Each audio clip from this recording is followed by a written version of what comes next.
Osiris. Welcome to the Saint Disruption Podcast, where brilliant musicians, poets, and visionaries come together to share their creative collaborations and explore what it means to be human in these times. Randy Granger. So welcome. One of the things I find most intriguing and that I appreciate most about your work, Randy, is that you are a living bridge between medicine and art. And I'd like to hear a little bit about how you came to do music and poetry and the way that you teach. How did you come to have this natural bridge between medicine and music and art? I think for myself, it's always been a matter of bridging what the ancestors have already put within me. It's their wisdom, it's their sacrifice, it's their resilience, their persistence. I always think that's why I'm here.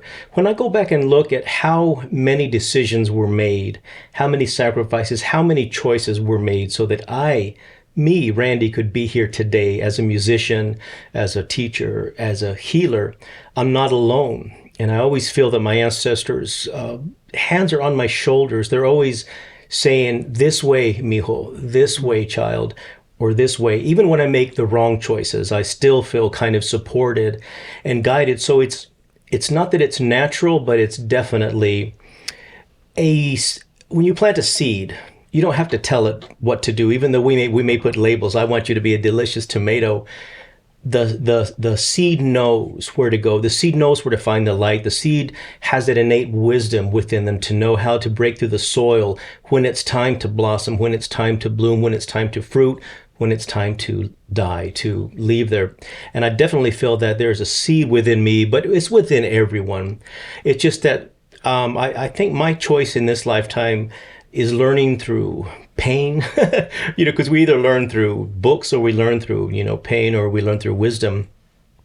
And so it's that appreciation and that sense of humility that is my fertilizer, that is my nurturing ground, that allows me to be able to go forth and to bring that music to other people, and to bring what I do as a spiritual teacher, as a minister.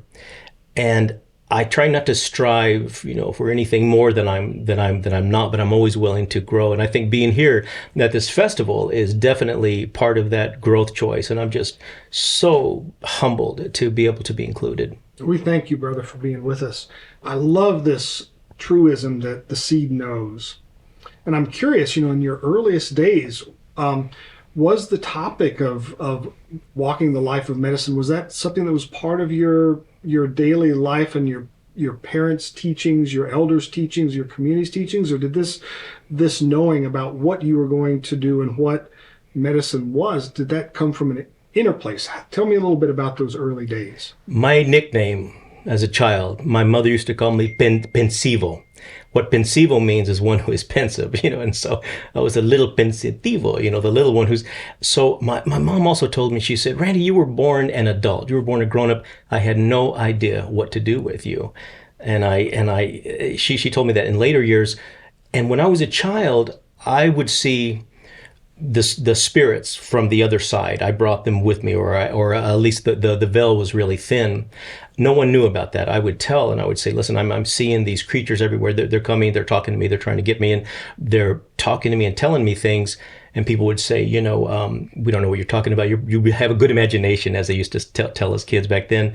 But it turns out in later years, in my culture of the Choltan people, which was a subset of the Mayan people, when a child had those visions, that meant they were to be on the path to medicine, be on the path to a shaman. And so I learned that in later years. Mm-hmm. And so it wasn't until much later that I did learn that I did have that, those voices, that wisdom, that ancient wisdom that was still talking to me. And so it's been a lifetime of trying to rediscover who those voices were. Just like I think children, when we're first born, we remember other lifetimes, other experiences, and then we forget that. Our eyes become occluded, Mm-hmm.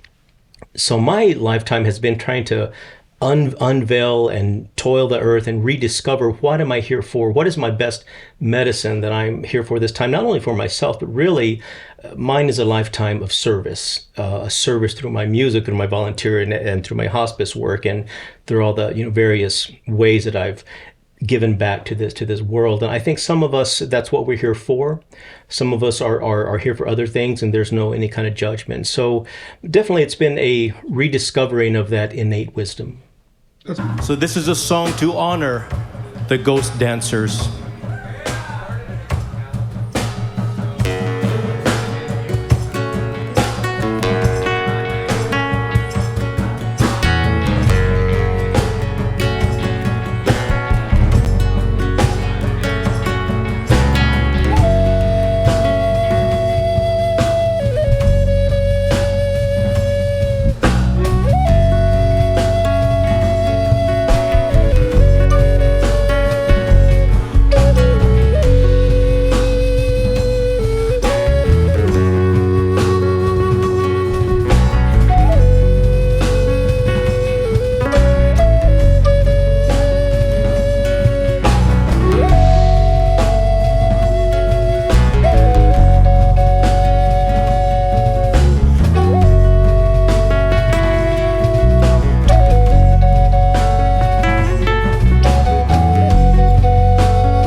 Dancers calling the ancestors, hey, we're calling the ghost dancers, calling the ancestors, hey, the eagle will fly and the buffalo will roam, the wolf will howl at the moon. The eagle will fly and the buffalo will roam, the wolf will howl at the moon, hey, hey. It's a great tragedy of our time, isn't it? That when children begin to express in so many different ways their deep connection with the unseen, it tends to be suppressed or marginalized and sometimes tragically pathologized. We don't have a coherent fabric in our culture that helps people understand that this way of seeing, this way of being is actually a gift and can be cultivated for healing, for practical purposes, to make the world a better place. I'm curious, it's clear to me that you have lived a life of cultivating a deep connection with spirit. How does that show up in your creative process? Well, first I want to address what you're talking about, it being, tragic. I don't look at things that way. I think the way I look at it is when you slice a tree, when you take a circle out of a tree, you look at the rings on the tree. Some of them are wide apart, some of them are lush, others are real skinny together. I think humans, our species, is going through the exact same evolution. We have places where there's not enough spirituality, where there's a great hunger, where there's a great need and a great thirst, and that shows up in our culture, just like in a tree ring too. Now, the way that I cultivate it is I am in nature. I live in the Chihuahuan Desert down in southern New Mexico, southwestern New Mexico. There's not a day when I'm home that goes by that I don't go out there and listen. I do what's called a nature bath. You be really still and you start to notice every sense. What am I smelling? What am I hearing? What am I feeling? What am I touching? And then you go into your feet and go into the earth and center yourself. And I imagine the roots going down to the very, very core. And then only from that center place can I develop more, just like a tree needs some strong roots.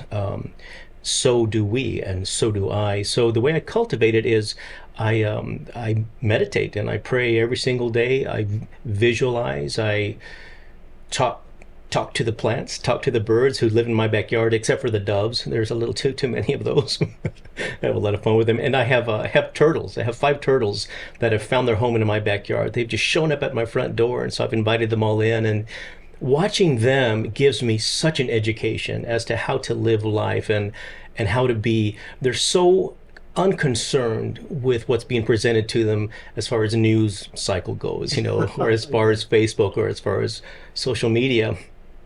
They are in the moment. They are in their shell. They're in the moment. They get some water. They check each other out. They may fight a little bit, and then they move on. And so I really use the example of nature, because nature, we are nature. We are of this earth. The skin, the blood and bones.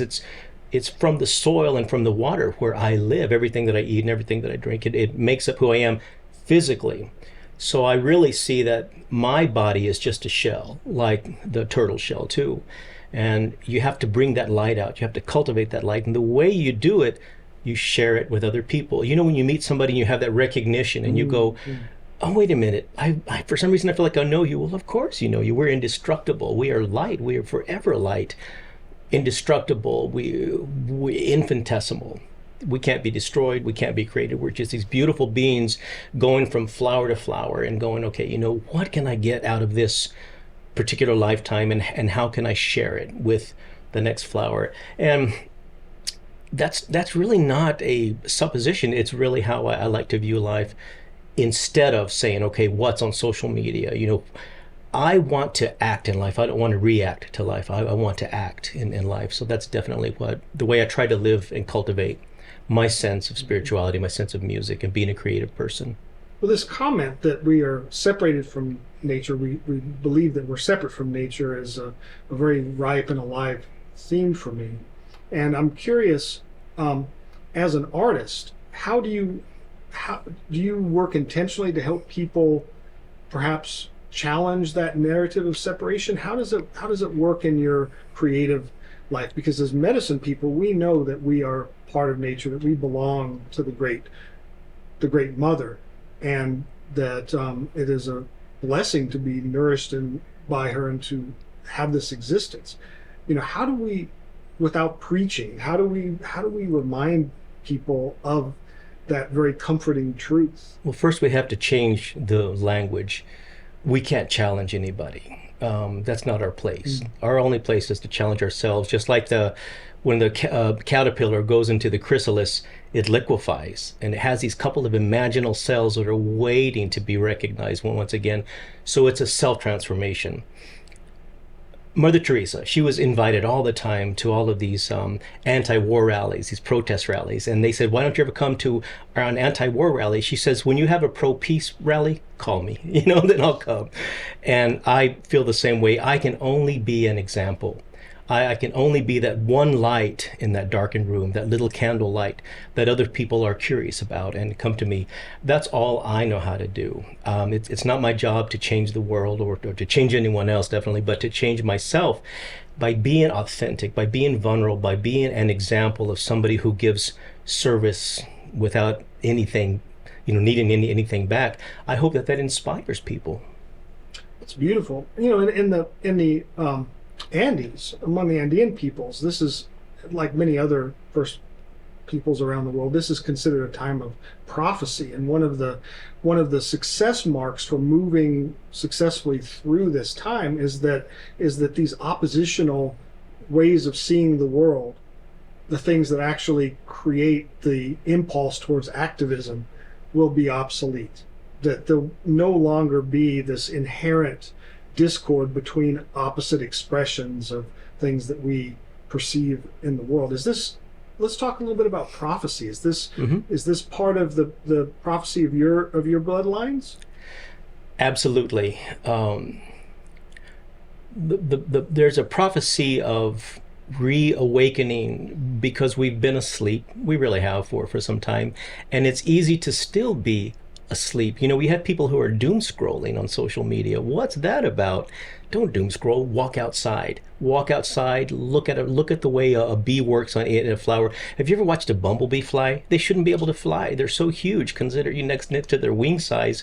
When you look at these moths that keep eating my kale in my backyard, I try to catch them. I can't. They have a flight pattern that doesn't make any sense to any pilot, or any drone pilot could never copy the way a caterpillar flies. So to come out of that dream state, I was talking to a really good friend last night, and he was saying that it's the downtime that gives him trouble. When he stops doing something, then he gets restless and doesn't know how to be. Well, the problem is we are human beings, so we need to practice more of being. How do you be? You be present with somebody. You be as present as you can. You put your phone away. You put your phone down. You look at them in the eye. And by doing that, there's that recognition. And I think that's, we can't fix problems across the world, or even across the street for that matter. We fix ourselves first. That's what I think is part of that awakening from this great sueño, this great dream that we're living in. I like to think that me and you and everyone else involved in this festival, everyone on planet Earth right now, that we are the best dreams of our ancestors that they didn't know that they had. Consequently, that we're the memories of our descendants that are yet to come too. So how do we dream? There's the Sioux way of being is to, every decision you make in the community is with the seventh generation out in mind.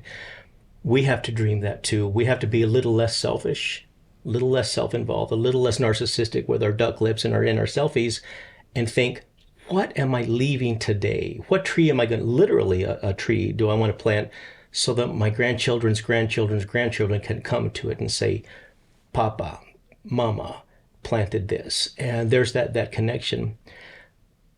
We are trying to figure out how to fix things from the outside. Guess what? Change is an inside job. It is. One of my dear friends and teachers says, in every single moment, we're either in service or we're not. Love it. And there's no in between. Absolutely. Yeah. And it's Absolutely. just showing up for life. And part of the reductionist, materialist paradigm that we find ourselves navigating right now tells us falsely that to be quiet, to go inward, to do our inner work somehow has less impact than doing something on the outside. And this is, I think, one of the great things that characterizes the transformation that's upon us, is for us to all start to remember that that's actually not the case, that the vastness of the inner world, the coherence that we can achieve internally through doing our own work, through visualizing the world as possible, that radiates out in ways that we can't even imagine to see right now, because we're not entrained to see and feel and understand that at this point. That's an interesting word choice that you used. Entrained. Entrainment is also part of sound healing. When, like, if you have a guitar on one side of the room and you pluck a string, the guitar on the other side of the room is also going to vibrate.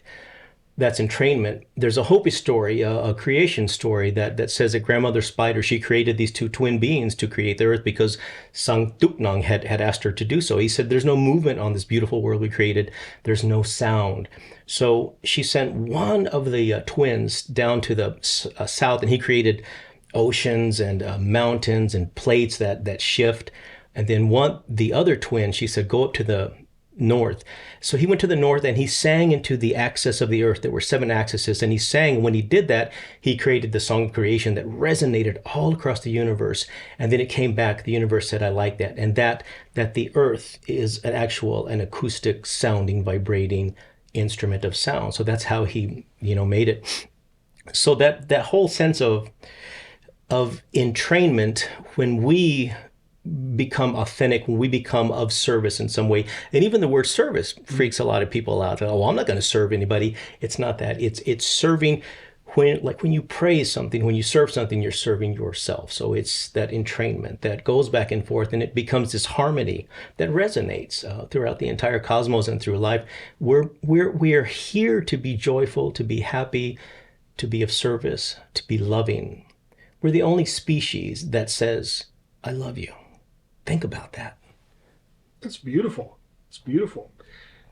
This is such a great segue into the deep dive of sound. And resonance wouldn't happen if there weren't vibrations transmitted from one place in space to another. What I find so exciting about your instrument of choice is that from the perspective of vibration, the signature that comes out of the flute is a combination of sine wave and sine wave overtones, and those same sine waves are the vibrational signature of the very structure of matter.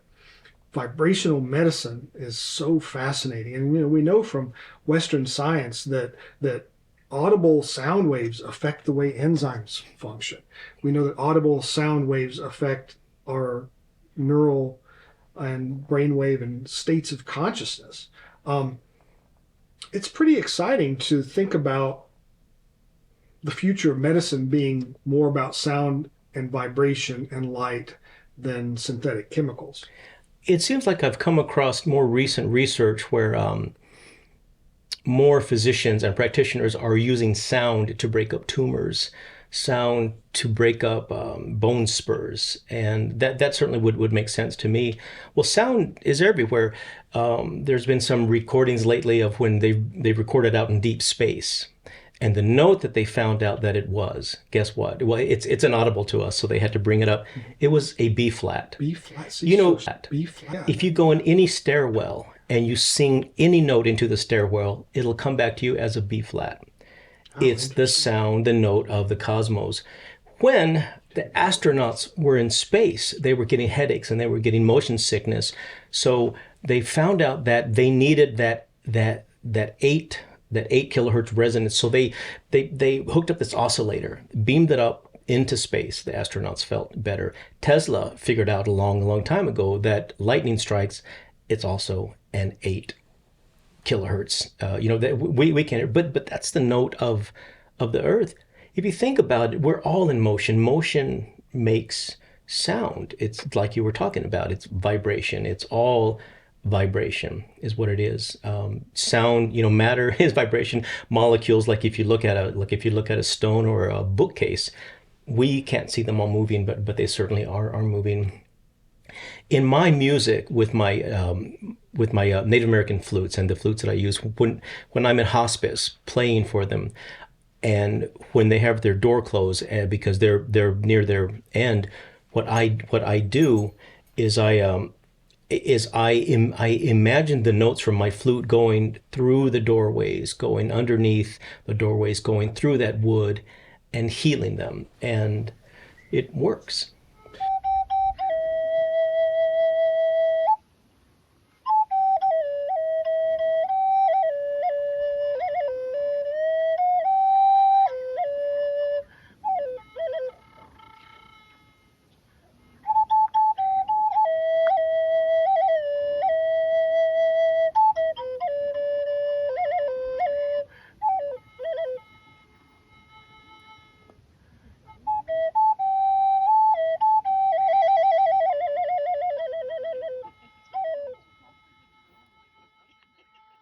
So, Randy, I think I mentioned to you that I was very fortunate to sit for years at the feet of a remarkable elder, Jacqueline Redleaf. She was a Cherokee elder. She adopted me as a spiritual grandson.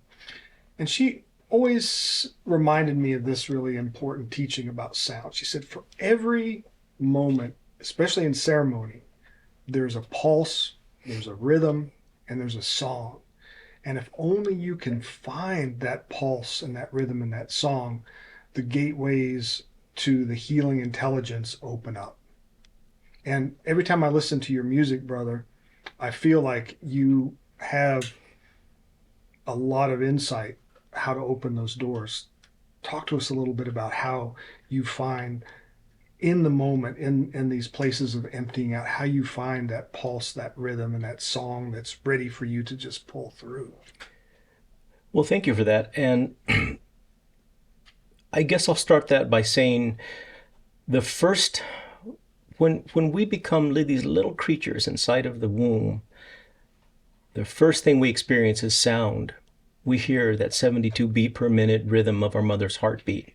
We hear the sloshing of the different sounds. We hear the digestive sounds. We hear the blood coursing through the veins. We hear breath coming in and out. We're sound creatures. You know, the last sense to go when someone passes is sound. We come into this world craving sound. We leave this world listening to someone saying, I love you, probably, when we're going. With my own experience as a musician, it's about space. It's about that note between spaces. It's about that note between breaths. And a lot of my listeners tell me, they say, you know, when I listen to your music, I listen through my headphones because I can hear you breathe in between your notes. I keep my breaths in there purposely to bring you with me, So it's all about creating space, about creating openness, and allowing any clutter that might be there to just to go on stage and just play a solo flute. You know, that sounds like a pretty scary thing, but for me, it's the most natural thing, and just to be able to make that sound, because I can tell that it is transporting people with me to a place that I've been to, only maybe in my spirit, only in my sound, or maybe it's been those deserts that I hike, those canyons in the desert, and that stillness where you just hear the little sounds of a jackrabbit running by.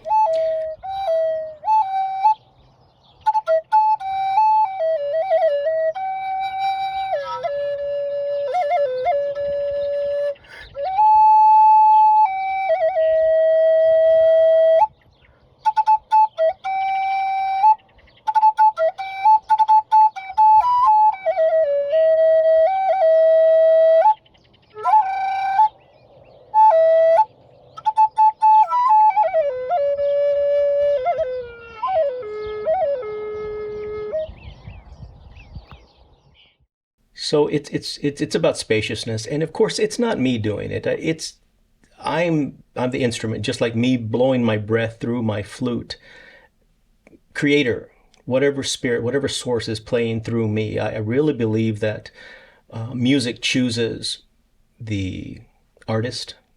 The songs choose the artist. So we are receptacles and we are tools, and I really feel that I'm just one of those tools. You know, breath is so interesting and so significant in our experience. It's one of the things that we do unconsciously, but yet can harness with consciousness for particular outcomes. And I think about the very ancient teaching from the Upanishads. Consciousness is like a kite, breath the string that guides it. And, you know, it's one thing playing a guitar on stage and another thing playing a flute on stage, because it seems to me, even though I don't play flute, witnessing your work and other, especially sacred flute players, is that it starts with the breath.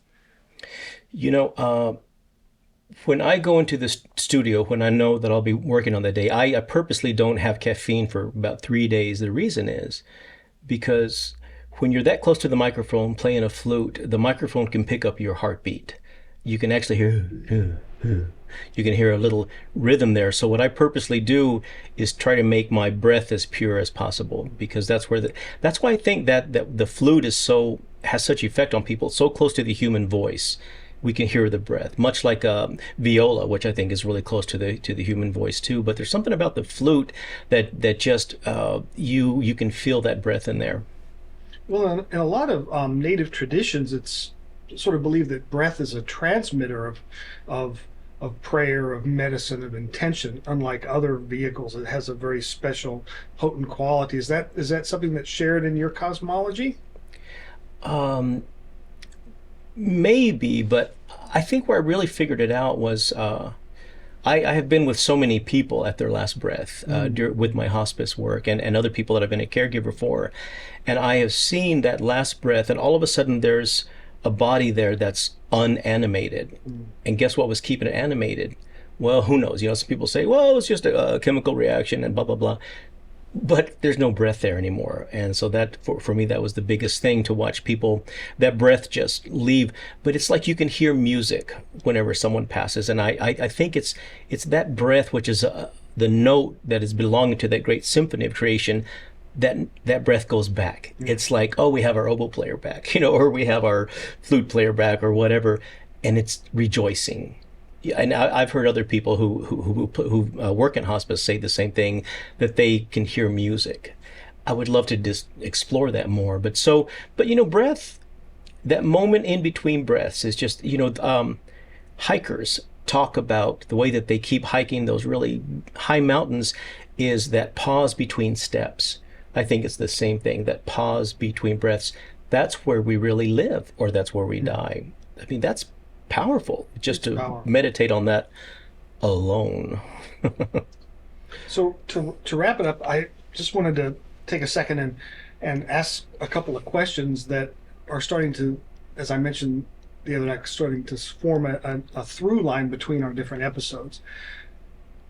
The first question I have for you, brother, is, are you hopeful about what's ahead for you as an individual, but also us as a collective consciousness on this planet? Are you hopeful? What's the opposite of hopeful, do you think? I would, in my experience, it's despair, stasis and despair. For me, hope has a movement. It has a destination that is, yeah, it's about movement. I think for myself, the opposite of hopefulness is cynicism. Cynicism blocks. It blocks your mind and your soul from imagining anything else. So you ask me, am I hopeful? I choose to be hopeful. I really do. I choose in any moment to be hopeful. Like when I was flying here the other day on three different planes, I was hopeful that I was going to make my connection. I was doubtful, but I was also hopeful that I would make my connection on time. Hopeful is a choice. I think we have to be hopeful, not for just ourselves, but we have to be hopeful for the generations to come. That's where we need to place our hope. What are they going to be choosing? What are they going to be living? And we can't add to it that cynicism. Oh, we will already ruin the planet. It's too late. No, we haven't. There is still ways to save it and to be hopeful. But to be hopeful about them, not just about, am I going to win the lottery? Am I going to experience this or experience that? So for me, it's a common theme throughout my life. When I planted my tomato seeds and basil seeds or earlier this spring, I was hopeful. I thought, I'm going to enjoy those tomatoes, and I could visualize me enjoying a caprese salad on my back patio. For me, that's enough hopefulness. That's all that I can offer. That's beautiful, brother. Well, let's go back to the seed. Let's go back to your early days, your formative days. I'm really interested to know, is there something that a teacher, a parent, an adult, a guide that you might have had when you were young, was there something that if was spoken to you would have made your path a lot easier? Was there something that you know now that was unspoken that would have really made the difference for you in your emergence as a truth teller? That's a great question. I think we should ask that every single day of ourselves, and especially if you are a parent or of whatever variation that is. I think what would have been most helpful for me to hear, and what I would like to, I taught guitar and I taught drum for many years to really young students through the Yamaha School of Music and through private lessons, and I think what would have been helpful for me to tell them and for me to hear is, never be concerned with what anyone says or thinks about you. Never. You're a child of God. Who are you not to shine, to misquote Marianne Williamson, but you're put here for a purpose and a reason. Not a grandiose one, maybe it's a small one, but you're put here for a reason. So never stray from your inner voice, from your intuition, from that ancient voice of the collection of 200,000 years of your ancestors that sacrifice. You're the dream of your ancestors. they put something in you to make you be able to have all the tools and wisdom and knowledge and intelligence to be absolutely the best thing this world has ever experienced. You are the best idea that they ever had. That's beautiful wisdom, brother. What a great way to end this really lively conversation. I can't thank you enough for taking time to enter into this deep dialogue with us and really sink into some very, very juicy topics. And it's been wonderful getting to know you, and thank you so much for being with us today on our podcast. It's my honor to be here, and I could not be more joyful about it. Blessings, Randy.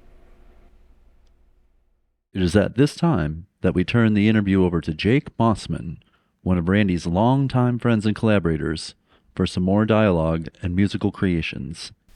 Well, Randy, welcome to Asheville. Thank you, Jake. I have to say that, if we go back, I don't know when I first met you, but it must have been 15, could it be 15, 20 years ago? Gosh, I don't remember it. Somewhere in the neighborhood of 20, I would say. Yeah, you seem like a cousin to me, Yeah. So it's like we've always known each other. Yep. And it's weird looking back now because I never would have guessed. I was thinking about this the other day that I think I remember when I met you. I think my neighbor behind me was having a party and you were playing there, and I had heard your name before and stuff, and then that's just a moment in my mind. And had we known that almost 20 years later we'd be sitting here getting ready to play together at Leaf, it would have blown my mind. I never, first of all, would have imagined that I'd be living in Asheville, right? But I hardly think it's a coincidence. I think that those, like you were talking about earlier, there are seeds that get planted and they just take a long time to grow. And the deja vu of it is happening, So here we are in the deja vu. What do you think about that? It was a real kinship, and I couldn't believe how good you were on the guitar and how you were in Las Cruces. Likewise. Thank you for saying that. Kind of shocked me. I thought, what? What are you doing here? But clearly, we both are rooted and embedded in New Mexico, where we live, the land of enchantment, the land of enchiladas, as we said yesterday. Yeah, and it's strange because I'm starting to notice this highway of people between New Mexico and Asheville. It's like you become the highway for your acquaintances, and so there's this movement of people, and of course I noticed that because that's where I'm from. Right. So and now there's an artistic traffic that's going between the Southwest. It's just interesting, there's this New Mexican theme that's running here. There's this festival where I play down in Melbourne, Florida, every November, called Native Rhythms Festival, and 4 of the artists are New Mexico based. That is interesting. We drive all the way out there to Florida. So there is clearly something that is some kinship between I'd like to think it has something to do with the geography here, the whole topography of this incredibly beautiful and powerful. You can feel it when you drive in here, that the aliveness of the mountains, the spirits of the mountains. And when you're in New Mexico, you have that unobstructed 360-degree view of everything. And you can look at the mountains and the valleys and you can tell how old they are. You could just look at them, So there's that openness and that spaciousness. And you come out here and everything's covered up, but you can still feel it. So, maybe it's the land that's drawing us, or that creativity. I really don't know. I think it's both, because I think that this land is drawing creative people, and the same thing happens in New Mexico. They go for that other type of beauty. It's like a sister beauty. Yep. And I know people from here that are moving to New Mexico as well. I think It goes both ways. Yeah. Wow. That beautiful. It just depends on what you've had enough of to drink, and now you want to taste the other wine. Yeah. Or if you've had some really good barbecue or some good green chili. Exactly. How can we combine those? I think we should. Yeah. So, and I think, speaking to why we met and why we make art together is because at least the notion of service to sound, service to vibration plays well with me as well. Mm-hmm. And I dig deep and hard for that moment of being at service to that communal vibration. It's something that I've always looked forward to, and it makes it worth every day that I sit down to practice and play scales and practice technique. It's so that someday, perhaps, when that moment arises, that I can be of better service to art with people. And in that sound, some kind of communication happens, and we tap into some type of idea together. That's so interesting. And we hold it up together, and we hold up an idea. Somebody maybe kicks it off, but somebody else takes the ball.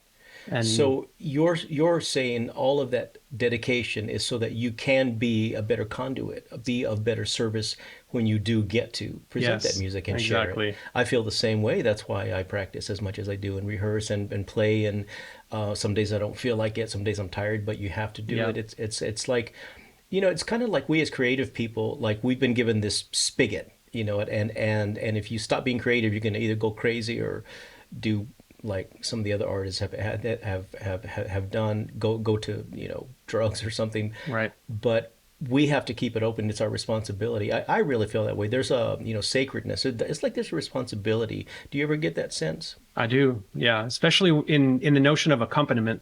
There's a responsibility in being a soloist as well, a huge responsibility. It's a burden to carry in a way, to prepare and hold and convey solo material. Yeah. But it would be a mistake to think that accompaniment is any less electric. The accompaniment of people and of other musicians is an extremely electric moment, and sometimes leaves me breathless. Yeah. In the way that I think it's the difference between sleeping on stones and sleeping on a mattress. To have a great accompanist, you're really allowed a sense of freedom, and you feel very supported and very held. And Right. You've You've always been great about that too. But at the same time, you are your own artist, and I've heard you play solo, and I've heard your solo music, and your generosity and your the time you put into it really comes across. Thank you. Oh no, it really does. And my hope for you is you can do more of that and support you in whatever ways that you need that support. Thank you. That's a great blessing to receive. Absolutely. Appreciate that. Yeah. So, should we give it a try on some music? Sure. You want All right. to? Yeah. I'll grab a guitar and see what happens.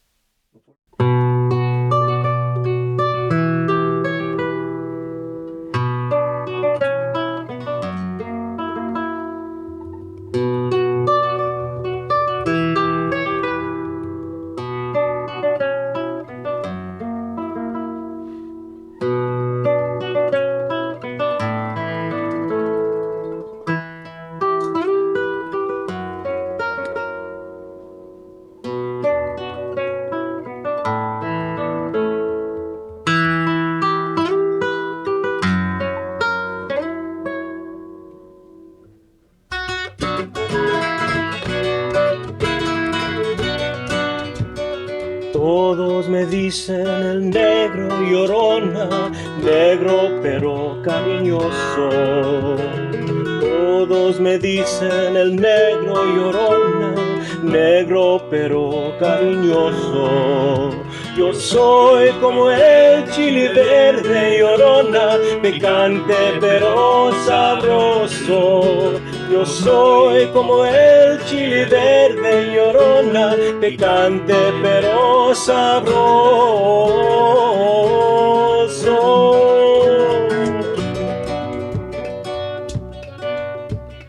Dicen que no tengo duelo, llorona, porque no me ven llorar. Dicen que no tengo duelo, llorona, porque no me ven llorar. Hay muertos que no hacen ruido, llorona, y es más grande su penar. Hay muertos que no hacen ruido, llorona, y es más grande su penar.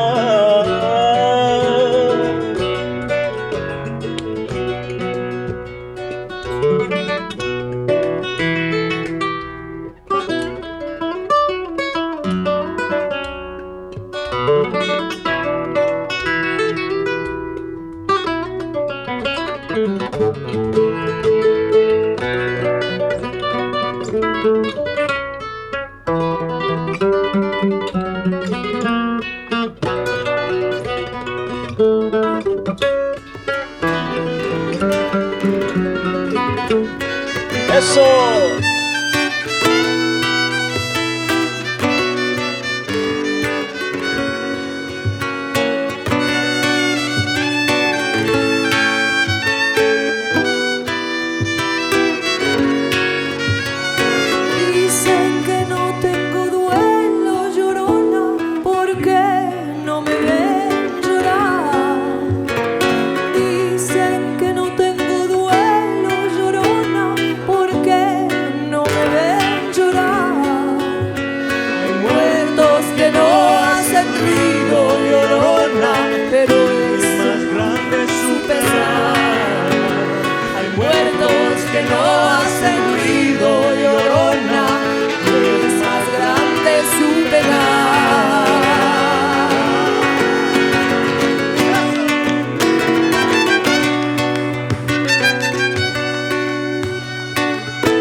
celeste.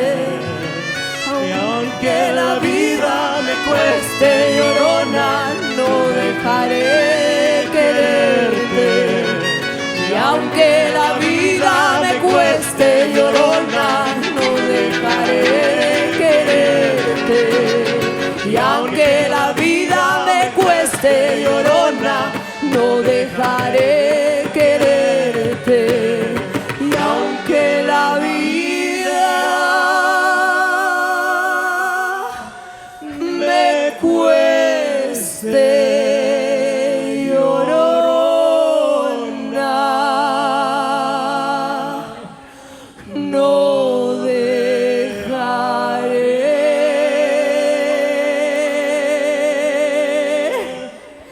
de